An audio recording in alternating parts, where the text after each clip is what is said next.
Dramma nel pomeriggio a Venegazzu di Volpago del Montello. In uno scontro fra due auto nei pressi dell'incrocio tra via Gasparini e via Spineda ha perso la vita una pensionata di 71 anni di Trevignano.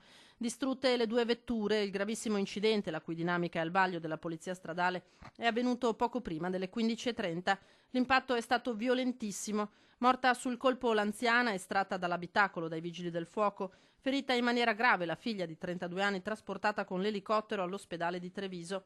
Nell'altra macchina viaggiava un'intera famiglia di Castello di Godego, mamma, papà e due bambini. Il piccolo di 7 anni è stato portato in ospedale a Treviso in condizioni di media gravità. Un altro ferito è stato accompagnato al pronto soccorso di Montebelluna. Una Pasqua questa funestata da numerosi incidenti.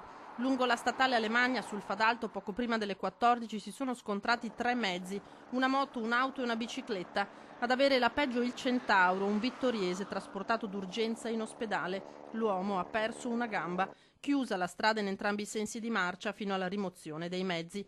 Infine questa mattina altro scontro frontale tra due vetture a Levada di Ponte di Piave. Una delle macchine è finita dentro un fossato piuttosto profondo. 2 donne sono rimaste ferite, la più grave trasportata al Cafoncello, l'altra a Oderzo.